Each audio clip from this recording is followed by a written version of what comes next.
லம்மா அப்படின்னு பார்த்தோம். இங்க வந்து தன்வீன். தன்வீன் அப்படின்னு சொன்னால், இப்ப கஸ்ராவ 2 தரம் அதே மாதிரி கஸ்ராவ 2 தரம் போட்டோம்னா, கஸ்ரத்தைன். பாருங்க இங்க பாருங்க. ஒரு கஸ்ரா இருந்துச்சுன்னா, இது கஸ்ரா 2 தரம் வந்துச்சுன்னா, கஸ்ரத்தைன்.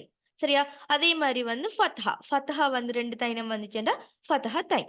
சேம் வந்து லம்மா. லம்மா 2 தரம் வந்துச்சுன்னு சொன்னா, லம்மத்தைன். சரியா? அப்ப இது 3யும் சேர்த்து நாம சொல்லுவோம். ஃபத்ஹத்தைன், கஸ்ரத்தைன், லம்மத்தைன். இது 3யும் சேர்த்து நாம சொல்லுவோம் தன்வீன். சரியா? தன்வீன் அப்படின்னு சொல்லுவோம்.